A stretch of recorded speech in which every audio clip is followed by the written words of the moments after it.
Merhaba arkadaşlar, Ören Hanım YouTube kanalıma hoş geldiniz. Bugün size çok hoş, çok güzel bir lif modeli anlatacağım. Ama öncesinde depremden sonra çektiğim ilk video olduğu için şöyle acımızı paylaşmak istiyorum. Türkiye'min başı sağ olsun, geçmiş olsun diyorum.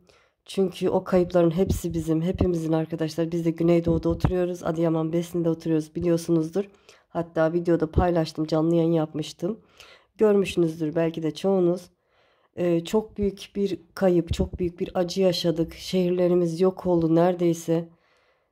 Çok kötü durumdaydık. Bizim evde görmüşsünüzdür videoda. Çok kötüydü. Biz Aydın'a yerleştik kardeş şehir olarak.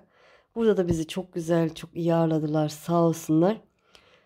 Hayat bir şekilde devam ediyor. Çalışmaya devam inşallah. Kusuruma bakmayın, kusurum varsa affedin arkadaşlar. Hepinize çok teşekkür ederim. O kadar güzel yardımlar geldi ki. Hepinizden Allah razı olsun. Hepimiz bir olduk arkadaşlar. Evet. Böyle başka da diyeceğim bir şey yok. Dua edelim. Yeter ölmüşlerimize. Hepimizin mutlaka bir yakını öldü. Hatta çoğu sülaleler bile gitti. Yani o kadar bir aileden 60 kişi, 70 kişi giden de oldu. Çok acı şeyler yaşadık. Yaralarımız yavaş yavaş sarılacak inşallah Rabbim. Bir daha böyle acı yaşatmasın. Evet, modelime geleyim arkadaşlar. Modelimde dediğim gibi lif öreceğim. Burada lif çok lazım oldu. Çok lazım oldu. Yapacağım inşallah. Yapıp bazı burada ihtiyacı olanları da vereceğim. O yüzden bu modeli yapmak istedim. Sıralı bir model. 3 sıra örümcek, bir sırada parmak atmalı ya da püsküllü model deniliyor. Ondan yapacağım. Evet, sesim de baya kötü, kusuruma bakmayın. Yani baya bir ara verdim, hani 12, sanırım bugün 12. gün. Hazırsanız hemen şöyle ipimi kenara alayım. Tığ olarak da 7 numara 1,3 milimetrelik tığ kullanacağım. Evet, kare şeklinde olacak. Hazırsanız hadi bakalım, Bismillahirrahmanirrahim diyorum. Ne sıkı ne geniş olsun. 95 tane zincir çekelim. Evet, bu şekilde 95 zincir çekip döneceğim.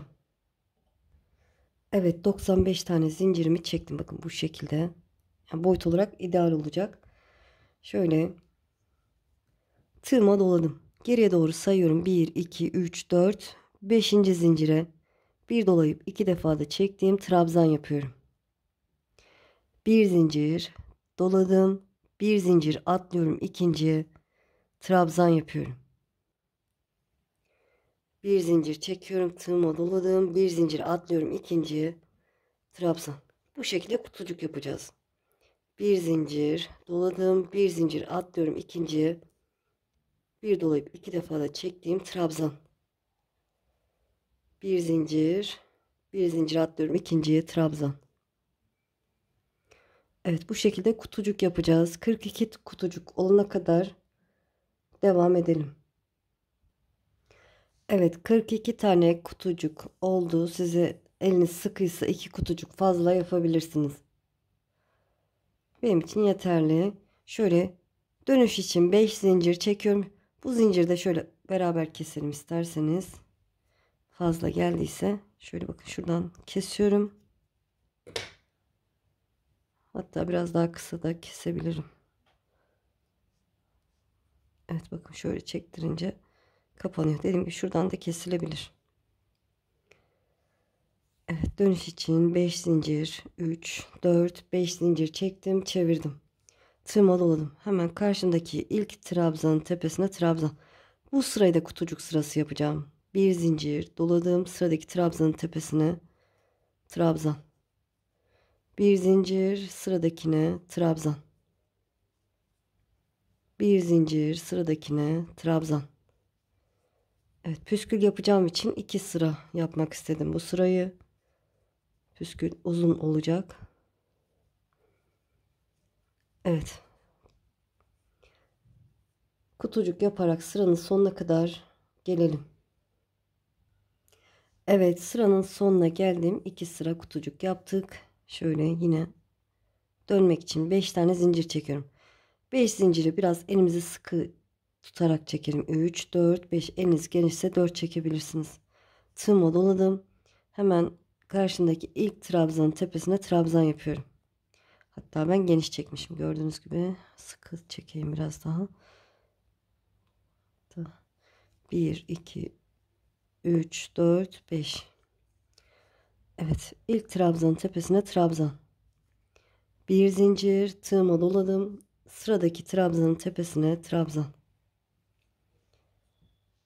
Evet, kenarda 2 kutucuk bırakıyoruz. Şimdi püskül yapacağız.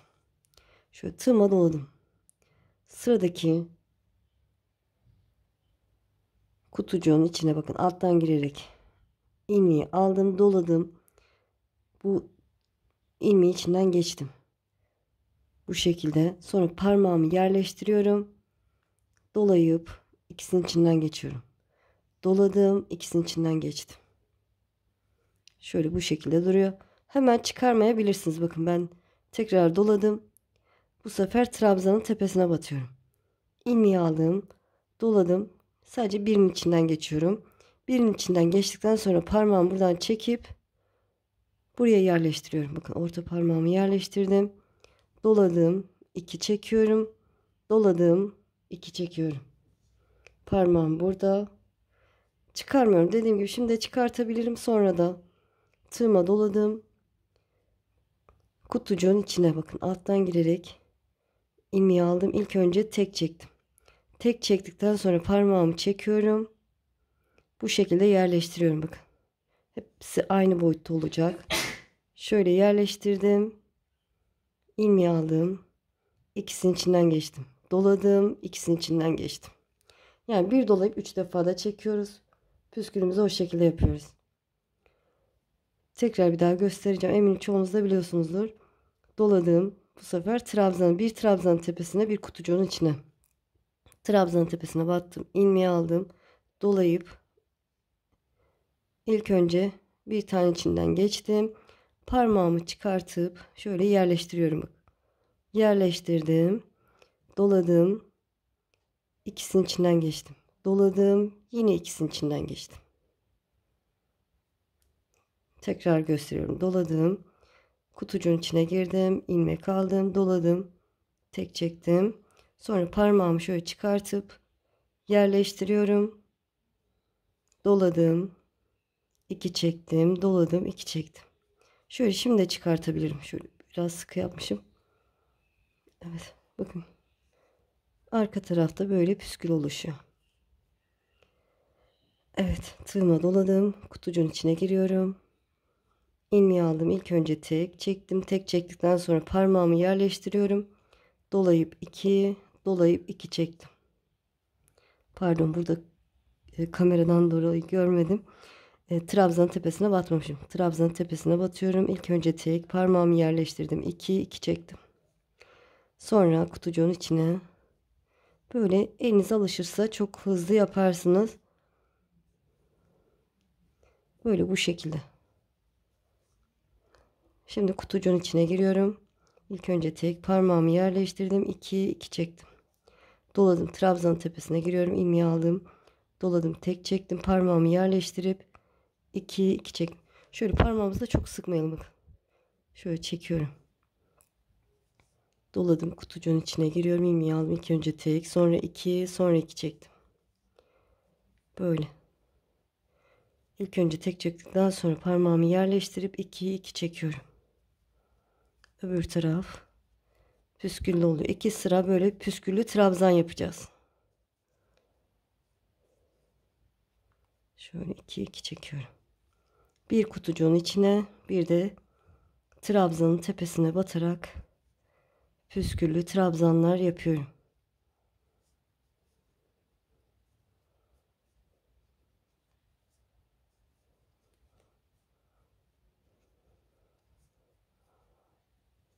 Evet, bir de ipim gelsin.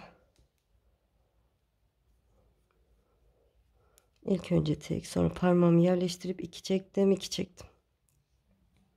Böyle. Evet, bu şekilde.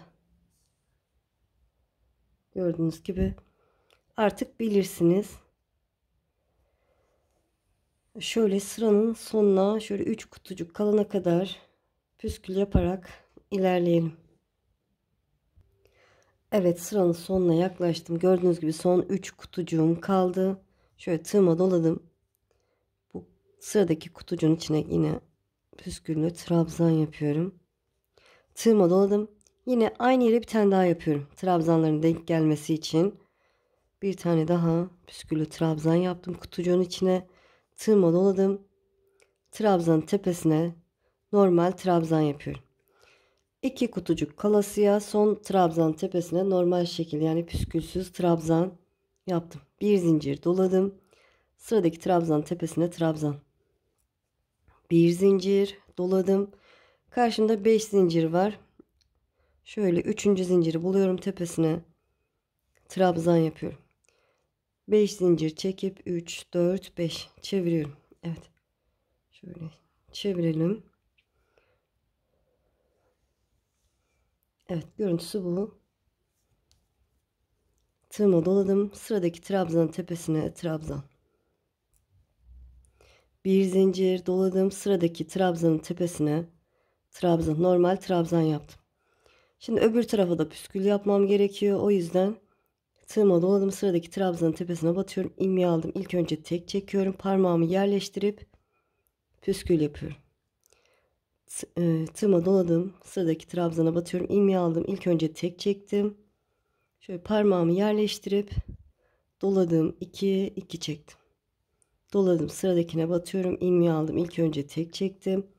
Parmağımı yerleştirip 2 2 çektim. Şöyle ipimi biraz alayım.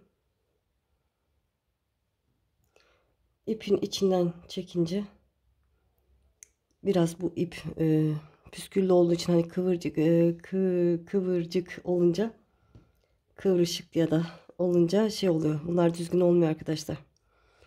Bu modelden yapacaksanız bir günün içinde ya da 2 gün içinde bitirmeniz lazım. Yoksa elinizde böyle hırpalanırsa bunlar şekli bozulur. Evet, ben de bayağı bir uzun süre yapacağım. O yüzden benimki kırılabilir. Böyle her trabzanın tepesine yine püsküllü trabzan yaparak ilerliyorum. Ayrıyeten yapım videosu var. Bu püskül yapma şekli farklı şekillerde de var arkadaşlar. Öne doğru püskül yapma, böyle arkaya doğru püskül yapma. 2 çeşit, 3 çeşit, böyle çok çeşitleri var. Hangisini yapmak isterseniz ondan yapabilirsiniz. Elinize nasıl yatkın ya da kolay oluyorsa o şekilde de yapabilirsiniz. Böyle. Evet, bakın öbür tarafa püsküllerim düştü. Evet, bu şekilde devam edelim. Son 2 kutucuk kalana kadar örelim. Evet, sıranın sonuna yaklaştım. İkinci püskül sırası. Şöyle tığıma doladım. Şöyle karşımda bir trabzan var. Püsküllü trabzanlardan sonra buradaki son trabzanın tepesine normal trabzan yapıyorum. Bir zincir tığıma doladım. Sıradaki trabzanın tepesine trabzan. Bir zincir doladım. Köşeye trabzan. 5 zincir çekiyorum. 2 3 4 5 çevirdim. Evet, 2 sıra püskül yaptık ama sadece bir sırası görünüyor. Gördüğünüz gibi öbür tarafta bir sıra, bir sıra da bu tarafta var. 2 sıra trabzanlı püskül yaptık. Tığıma doladım. Sıradaki trabzanın tepesine trabzan yapıyorum. Bir zincir doladım. Sıradaki trabzanın tepesine normal şekilde trabzan yaptım. Evet, 2 sıra püskül yaptıktan sonra 3 sıra örümcek yapacağız. Örümcek için de şöyle ilmeğimi biraz genişlettim. Bu şekilde bir tane örümcek yaptım. İlmeğimi şöyle biraz daha genişletip şöyle örümcek yapma şeklini göstereyim. Şöyle tutuyorum. Doladım. Bu ilmeği içinden geçtim ve bu araya başına dolamadan batıyorum. 2 küçük örümcekten sonra trabzanları sayıyorum. Bakın. Battığımı saymıyorum. Bir sonrakini 1 2 3 dördüncüye başına dolamadan batıyorum. İlmeğimi genişlettim. Küçük bir örümcek. İlmeğimi genişlettim, şu şekilde tutup ilmeği aldım. İlmeği içinden geçirdim. boşluğa batıp sık iğne yapıyorum. Bu şekilde örümcek yapmış oluyorum. Ve sayıyorum. 1, 2, 3, dördüncüye başına dolamadan batıyorum. Evet, 2 örümcek yapalım. Dediğim gibi örümcekleri kısa tutalım arkadaşlar. Şöyle göstereyim, anlar mısınız bilmiyorum ama. 1, 2, 3, dördüncü trabzana başına dolamadan batıyorum. 2 örümcek yapıyorum. Şöyle 1, 2, 3, dördüncüye başına dolamadan batıyorum. 2 örümcek.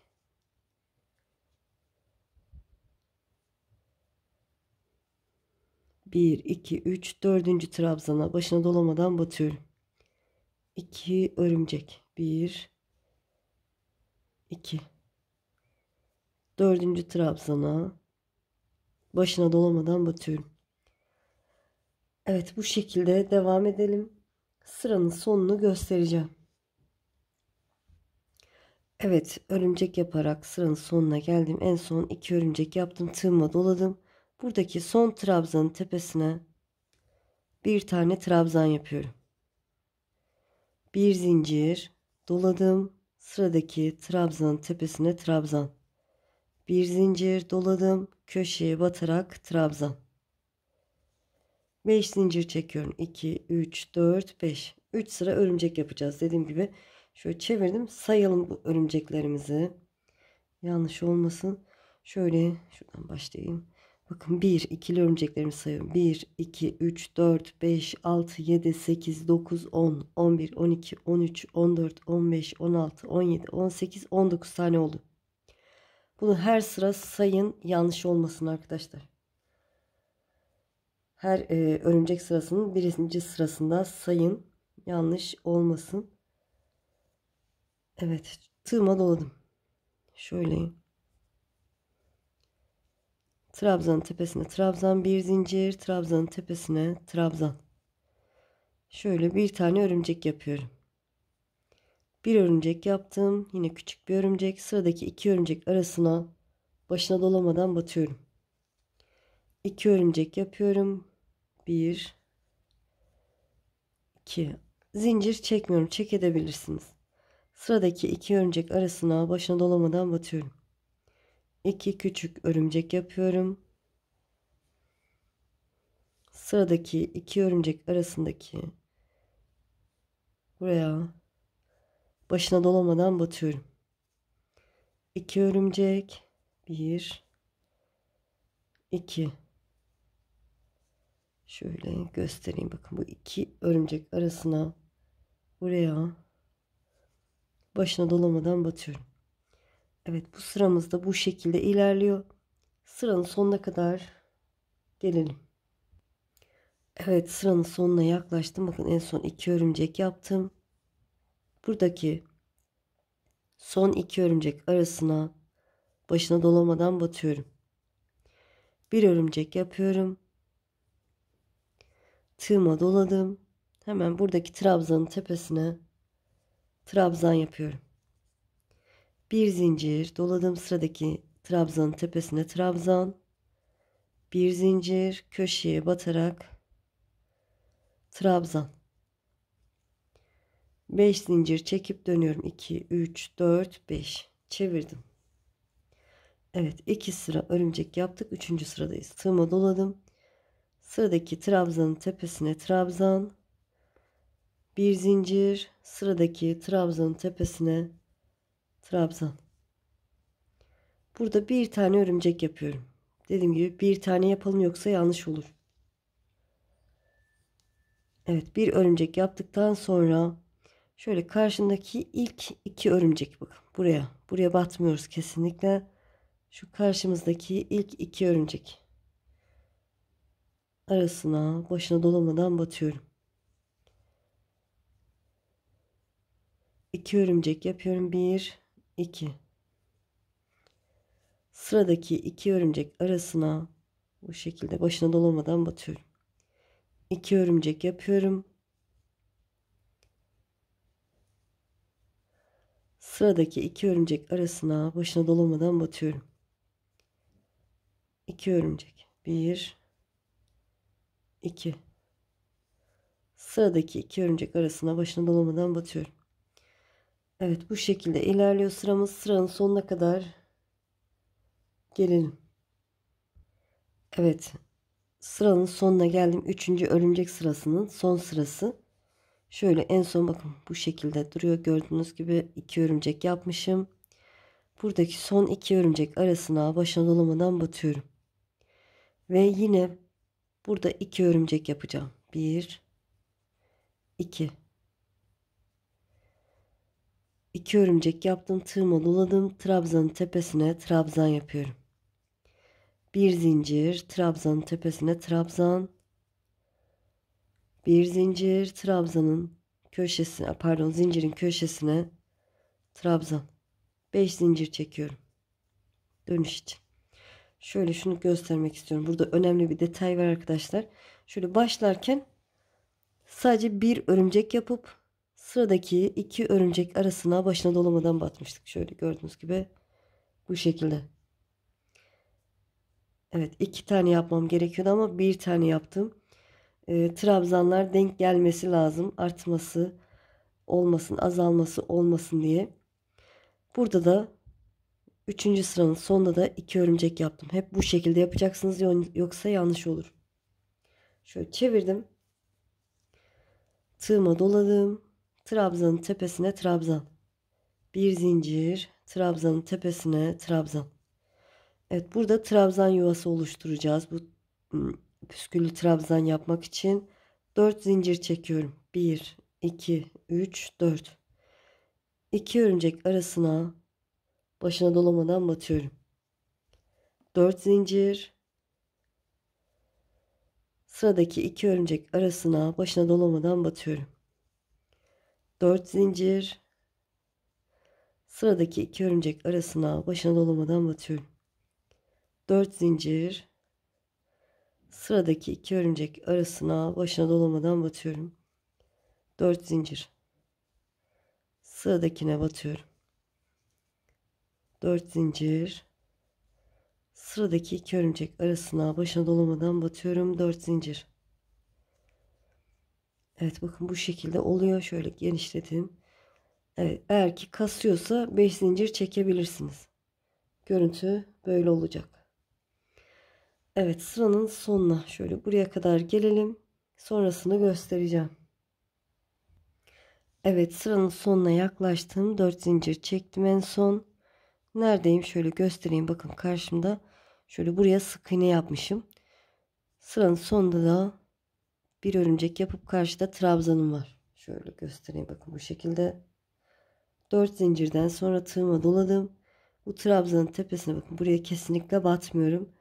Trabzanın tepesine trabzan yapıyorum. Bir zincir. Sıradaki trabzanın tepesine trabzan. Bir zincir. Köşeye batarak trabzan. 5 zincir çekiyorum. 2 3 4 5. Şöyle denk gelmesi için arkadaşlar, trabzanların denk gelmesi için, yani şöyle örümceklerin e, ya da trabzanların sayısının doğru olması için şöyle bu yuvaları, zincir yuvalarını sayalım bakın. Buradan başlıyorum. 1, kutucukları saymıyorum. 1 2 3 4 5 6 7 8 9 10 11 12 13 14 15 16 17 18 19 tane olmuş. 19 tane de örümcek olacak başlarken. Evet, şimdi püsküllü trabzan sırasının ilk sırasında olacağız. Köşeyi döndüm. Bir trabzan, bir zincir. Sıradaki trabzanın tepesine bir tane normal trabzan. Burada püsküllü trabzan yaptığım ilk sıradayım. Aynı işlemi yapacağım. Tığıma doladım. Alttan giriyorum. İlmeği aldım. İlk önce tek çektim. Parmağımı yerleştirdim. 2 2 çekiyorum. Doladım. Aynı yuvaya ikinciyi yapıyorum. Burada her kutucuğa bir tane batmıştık. Burada bu yuvalara 3 tane yapacağız. İkinciyi yaptım. Şimdi de üçüncüyü yapıyorum. Bir tane sık iğnenin tepesine yapıyorum. Trabzanlı püskül. Bu zincir yuvasına da 3 tane yapıyorum. 1 2 ve 3. Şöyle öbür tarafta püsküllerim oluştu. Bir tane de sık iğnenin tepesine batarak yapıyorum. 3 tane zincir yuvasına püsküllü trabzan. 1 2 3. Bir tane sık iğnenin tepesine batarak trabzan. Evet, 3 tane zincir yuvasına batarak trabzan. 1 2 3. Bir tane de sık iğnenin tepesine batarak püsküllü trabzan yapıyorum. Evet, bu şekilde devam ediyor. Böyle sıranın sonuna kadar gelelim. Evet, gördüğünüz gibi sıranın sonuna yaklaştım. Şimdi son püsküllü trabzanımı yaptım. Burada köşedeki trabzanın tepesine normal trabzan yapıyorum. Bir zincir tığıma doladım. Sıradaki trabzanın tepesine trabzan. Bir zincir köşeye. Üçüncü zinciri bulup trabzan yapıyorum. 5 zincir. 2, 3, 4, 5. Çevirdim. Hemen sıradaki trabzanın tepesine trabzan. Bir zincir. Sıradaki trabzanın tepesine normal trabzan yapıyorum. Ve püsküllü trabzan yapmaya başlıyorum. Tığıma doladım. Batıyorum, ilmeği aldım. İlk önce tek çektim. Parmağımı yerleştirdim. 2'ye 2 çektim. Evet. Bu şekilde püsküllü trabzan sırasının ikincisine gidiyoruz. Öbür tarafa da yapıyoruz püskül.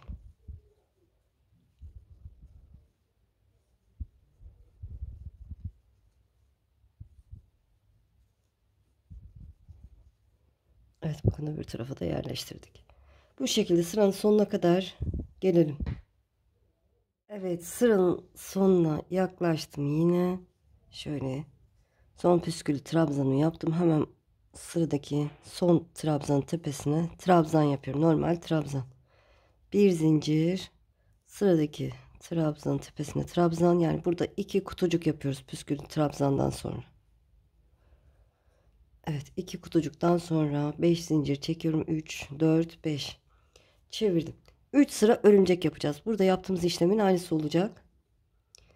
Hemen trabzanın tepesine trabzan, bir zincir, sıradaki trabzanın tepesine trabzan. 2 kutucuktan sonra 2 tane örümcek yapıyorum. 1 2. Hatta yapmadan önce dilerseniz aşağıya bakın. Nasıl yapmışız bakın. Trabzandan sonra 2 örümcek yapıp dördüncüye başına dolamadan batmışız. Mutlaka bakın, karışmasın. 1 2 3 dördüncüye başına dolamadan batıyorum. 2 örümcek yapıyorum. 1 2 3 dördüncüye başına dolamadan batıyorum. Evet, bu şekilde devam edecek arkadaşlar. Artık bilirsiniz diye düşünüyorum. Karıştırırsanız da şöyle geriye bakın. Ben bakıp anlamıyorum derseniz videoyu geri alın. Örümcek sırasının birinci sırasında ne yaptıysak aynı işlemi yapın. Bakın sıranın sonunda da 2 örümcekle bitirmişim. Dediğim gibi videoyu geri alabilirsiniz. Bakaraktan da yapabilirsiniz. 3 sıra örümcek yapacağız. 3 sıra örümcekten sonra trabzan yuvaları yapacağız. Trabzan yuvasından sonra 2 sıra püsküllü trabzan gideceğiz. Sonra tekrar 3 sıra örümcek. Bu şekilde devam edecek. Ben bu püskül sıralarını 7 sıra olana kadar yapacağım. Sonra kenar kutucuk sırası yapacağız. Orayı da göstereceğim. Evet, bu şekilde devam edelim. Evet, gördüğünüz gibi tamamladım. Şöyle beraber sayalım püsküllü kısımları. 1 2 3 4 5 6 7 sıra püskül oldu. Yeterli diye düşünüyorum. Siz bir sırada fazla yapabilirsiniz. Evet. En son olarak bakın. İkinci püsküllü trabzan sırasını yaptım. En sonunda 5 zincir çektim. Şöyle çeviriyorum. Hemen karşımdaki ilk trabzanın tepesine trabzan yapıyorum. Bir zincir tığıma doladım. Sıradaki trabzanın tepesine trabzan. Bir zincir son kenarını yapıyorum. Tığıma doladım. Bir trabzan atlıyorum. İkinciye trabzan. Bir zincir. Bir trabzan atladım. İkinciye trabzan yapıyorum. Bir zincir. Bir trabzan atladım. İkinciye trabzan. Kutucuk yapıyoruz. Evet, bir trabzan atlayıp ikinciye trabzan, arada bir zincir. Başladığımız zaman yaptığımız gibi. Sıranın sonuna kadar gelelim. Evet, sıranın sonuna kadar geldim. Şöyle bakın neredeyim? Burada yan yana bir trabzan daha duruyor. Onu atlayacağım, bir zincir çekip bunu atlıyorum, bir sonraki trabzan tepesine trabzan. Bir zincir doladım, köşeye trabzan. Evet, ilmeğimi genişlettim. Püsküllü trabzan sırasından sonra bir sıra kutucuk yaptık, yeterli. Başlangıçta 2 sıra yapmıştık ama püsküller kapatıyor, o yüzden burada sorun olmaz. Burada 2 sıra yüksek olur arkadaşlar. Evet, boyutunu tamamladık. Şöyle çevirelim, yan çevirelim. Hemen bir tane örümcek yapıyorum. Şöyle orta büyüklükte bir örümcek. Bir zincir, ilmeğimi genişlettim, tığıma doladım. Bu yuvaya örümceği kapattığım yere giriyorum. İlmek aldım, doladım. 2 girdim, ilmek aldım, doladım. 3 girdim, ilmek aldım, doladım. 4 4'te dolayabilirsiniz, 5'te. Ben tekrar girdim, ilmek aldım ve 5 defa dolamış oldum.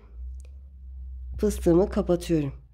3 zincir, dibine, başına dolamadan batıyorum. Hemen bir örümcek.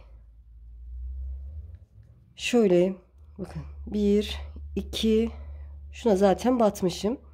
1 2 üçüncüye başına dolamadan batıyorum. Kenarını bu şekilde yapacağız.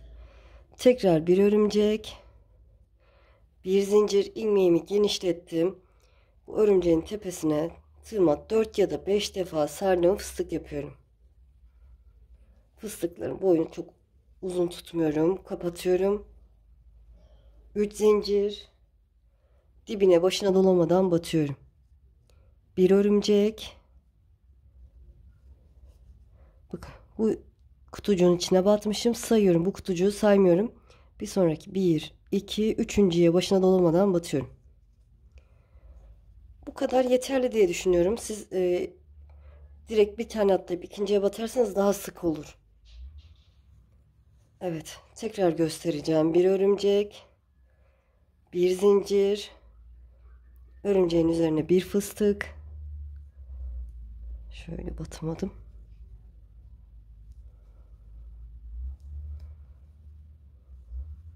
Kapatıyorum.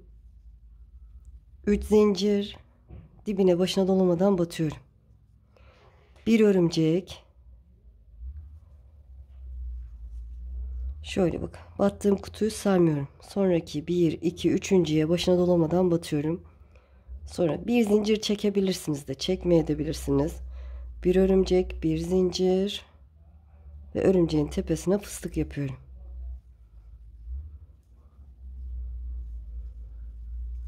Kapatıyorum.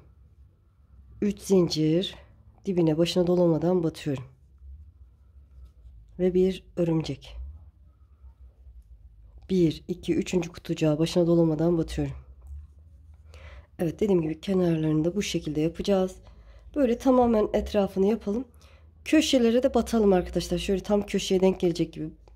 Burada battığımız gibi köşeye de batalım. Arada bir de olabilir. Hani tahminen denk gelirse köşeye mutlaka batın. Evet, tamamen etrafını yapacağım. Sonrasını göstereceğim. Evet, gördüğünüz gibi etrafının sonuna geldim. Dört kenarında yaptım. Şöyle. En sonunda ilk başladığım yere şöyle başına dolamadan battım. Bir zincir çektim. İpimi kesiyorum.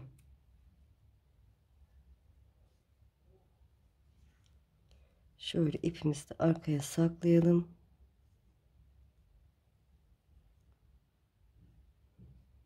Evet, ben 4-5 gün sürdü arkadaşlar bunu yapmak. O yüzden böyle arada üzerine çocuklarım oturmuş, yani kalabalık ortam olduğu için. Şöyle püsküller düzgün durmadı. Dediğim gibi siz bir günde yaparsanız püsküller gayet düzgün olur. Ütüleme imkanım da yok. O yüzden kusuruma bakmayın ama çok hoş, çok güzel bir lif modelimiz oldu. İnşallah anlatımdan memnun kaldınız. Beni izleyerek yaptığınız için çok çok teşekkür ederim. Kanalıma abone değilseniz abone olursanız sevinirim. Videolarımı beğenip paylaşırsanız, yorum yaparsanız da bana destek olmuş olursunuz. Eğer ki bu modeli şimdi değil de ileride örmek isterseniz de kaydet butonuna basın. Daha sonra kaydettiğiniz videolar arasında bulabilirsiniz. Sizi çok seviyorum. Kendinize iyi bakın. Allah'a emanet olun. Hoşça kalın.